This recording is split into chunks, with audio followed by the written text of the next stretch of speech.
শরীফুল ইসলামের এই উদযাপনটাই বলে দেয় রিজওয়ানের উইকেটটা কতটা গুরুত্বপূর্ণ ছিল পঞ্চম দিনের শুরুর দিকে।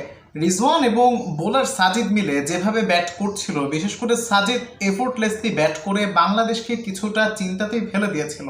চমৎকারভাবে বাউন্ডারি মারা থেকে শুরু করে স্ট্রাইক রোটেট করে রিজওয়ানকে স্ট্রাইক দেয়া, সবকিছু মিলিয়ে তারা আসলে ওই 120 থেকে যে 25টা রান তাদের প্রয়োজন ছিল জয় পেতে হলে, সেই রানটাকে তারা 70-80 ঘরে যখন নিয়ে আসছিল, তখন বাংলাদেশ কিছুটা চিন্তার মধ্যেই ছিল এবং সেখান থেকে বাংলাদেশকে উদ্ধার করেছেন তাইজুল ইসলাম।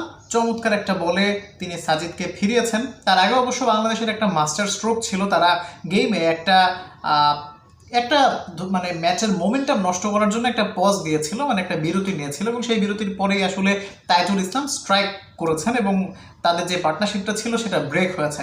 অ্যান্ড এর পরেই আসলে মোহাম্মদ রিজওয়ান তিনিও আউট হয়েছেন শরীফুলের বলে এবং দিস টাইম মিরাজ কিন্তু আসলে ক্যাচটা মিস করেননি। দিনের শুরুতেই মিরাজ কিন্তু রিজওয়ানের একটা ক্যাচ মিস করেছিলেন, সেখান থেকে রিজওয়ান 70 ঘর থেকে 90 ঘরে চলে যান এবং পরবর্তীতে শরীফুল একটা ব্রেক থ্রু এনে দেন এবং খুবই গুরুত্বপূর্ণ ভাইটাল এই ব্রেক থ্রুর হাত ধরেই বাংলাদেশ মূলত ম্যাচটা জয়ের বন্দরে পৌঁছে গিয়েছিল এবং সবশেষ স্ট্রাইকটাও কিন্তু এই ম্যাচের সেকেন্ড ইনিংসের বল হাতে নায়ক তাইজুল ইসলামই পেয়েছেন। তিনি 18তম ফাইভার পেয়েছেন আমি যদি খুব বেশি ভুল না করে থাকি এবং সব কিছু মিলিয়ে তিনি আসলে মোট 6খানা উইকেট বাগিয়ে নিয়েছেন সেকেন্ড ইনিংসে। বাংলাদেশকে ম্যাচে তিনি রেখেছিলেন কীভাবে সেটা একটু ছোট করে ব্যাখ্যা করি।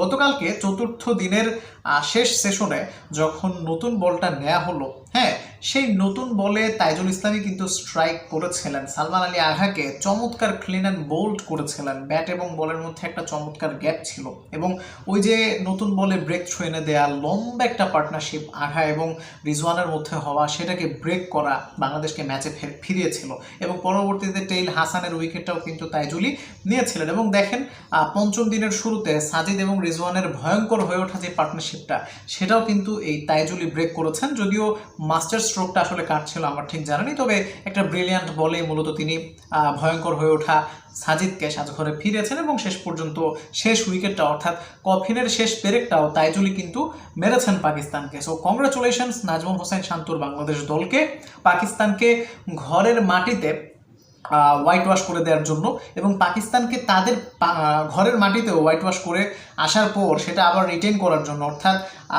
শেষ 4টা টেস্টে পাকিস্তান বাংলাদেশের বিপক্ষে 4টাতেই হেরেছে 4 in a row। নিজেদের ঘরের মাঠেও তারা হোয়াইট ওয়াশ হয়েছে, আমাদের কাছে ডমিনেটিং ভিক্টরি আমরা পেয়েছিলাম এবং আমাদের ঘরের মাঠেও তারা প্রথম টেস্টে খুবই বাজেভাবে হেরেছে, দ্বিতীয় টেস্টেও 78 রানের বড় ব্যবধানে তারা আসলে হেরেছে, বাট কিছুটা ফাইট তারা করেছে চতুর্থ দিনে।